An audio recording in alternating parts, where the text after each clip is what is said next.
Hello friends, இன்றைக்கி நம்ம என்ன பார்க்க போகிறோன்னா ரொம்ப ஆரோக்கியமான ஒரு தயிர் சாதம் தான் பார்க்க போகிறோம். அது அடுப்பை நான் பற்ற வைக்காமல் எந்த ஆயிலும் யூஸ் பண்ணாமல் இயற்கையான முறையில் ரொம்ப ஆரோக்கியமான தயிர் சாதம். இது வாரத்துக்கு ஒரு நாள் நம்ம செஞ்சு சாப்பிட்டோம்னா நம்ம உடம்பு ரொம்ப ரொம்ப ஆரோக்கியமாக இருக்கும். தேவையான பொருட்கள் நம்ம பார்த்துடலாம். கொத்தமல்லி கீரை, கேரட்டு, இஞ்சி துருவினது, பச்சை மிளகா, அப்புறம் தயிர்.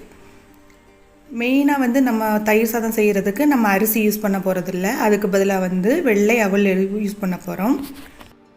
செய்கிற அரிசி தயிர் சாதத்துக்கும் இதில் செய்கிற தயிர் சாதத்துக்கும் எந்த வர வித்தியாசமும் நம்ம கண்டுபிடிக்க முடியாது. அவ்வளோ டேஸ்டியாகவும் இருக்கும். இப்போ நம்ம அவல் 1 கப் அவல் எடுத்திருக்கேன். தேவையான அளவு தண்ணி ஊற்றிட்டு நல்லா க்ளீன் பண்ணி எடுத்துக்கலாம். ஏன்னா அதில் தூசியெல்லாம் நிறைய இருக்கும். அதில் நம்ம கழுவி எடுத்துக்கலாம்.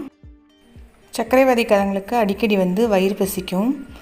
அதனால் அவங்க சாதம் சாப்பிட்டா சர்க்கரையோட அளவு கூடுதலாக இருக்கும். அதனால் இவங்க இதை மாதிரி செஞ்சு சாப்பிட்டா அவங்க உடம்புக்கு கொஞ்சம் ஹெல்த்தாகவும் இருக்கும்.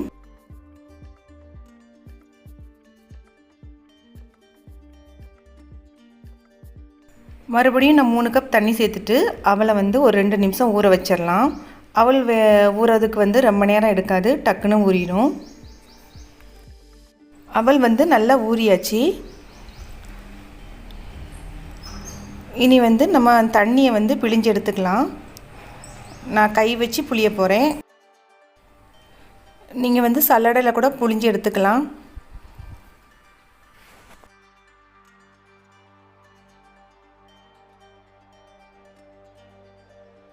பிழிஞ்சு எடுத்த அவலை ஒரு பாத்திரத்தில் போட்டுக்கலாம்.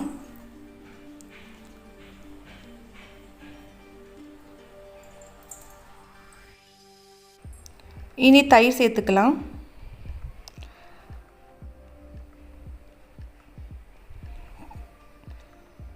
நீங்கள் காலையில் செஞ்சுட்டு மத்தியானம் சாப்பிட போகிறதா இருந்துச்சுன்னா கொஞ்சம் பால் சேர்த்துக்கலாம். அப்போ தான் ரொம்ப புளிப்பு இருக்காது. தேவையான அளவு இந்து உப்பு சேர்த்துருக்கேன். நீங்கள் நார்மலான உப்பு கூட சேர்த்துக்கலாம்.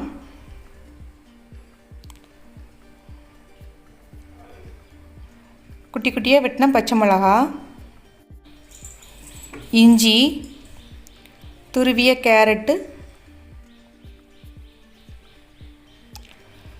குட்டி குட்டியாக வெட்டின மல்லிக்கீரை, நீங்கள் கருவேப்பிலை கூட சேர்த்துக்கலாம். கொஞ்சோண்டு புதினாவும் சேர்த்துக்கலாம். அதுவும் நல்லாயிருக்கும் ஃப்ளேவரு.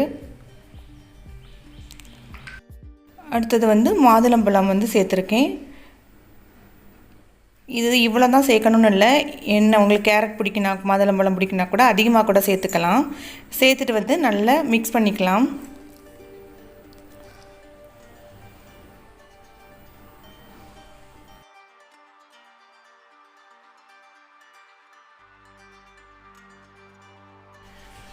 இன்னும் கொஞ்சம் தயிர் சேர்த்துக்கலாம். சேர்த்து நல்லா மிக்ஸ் பண்ணிக்கலாம். உப்பு நீங்கள் உங்களுக்கு எவ்வளோ தேவையோ அதை பார்த்துட்டு உப்பு மறுபடியும் வேணால் சேர்த்துக்கலாம். நான் கொஞ்சம் தான் சேர்த்துருக்கேன். தயிர் சாதம் நமக்கு இப்போ ரெடி ஆயாச்சு.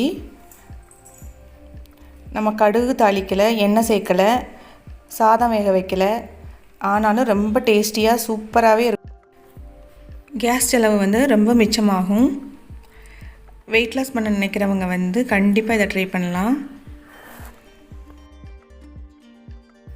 அப்படியே பாருங்கள், சாதம் மாதிரியே இருக்குது. ரொம்ப டேஸ்டியாக இருக்கும். நீங்களும் வீட்டில் செஞ்சு பார்த்துட்டு உங்கள் கருத்துக்களை கண்டிப்பாக பதிவு பண்ணுங்கள். நீங்கள் ஒரு தடவை செஞ்சு பார்த்தீங்கன்னா கண்டிப்பாக திரும்பியும் செய்வீங்க. நீங்களும் வீட்டில் செஞ்சு பார்ப்பீங்கன்னு நினைக்கிறேன். தேங்க்ஸ் ஃபார் வாட்சிங்.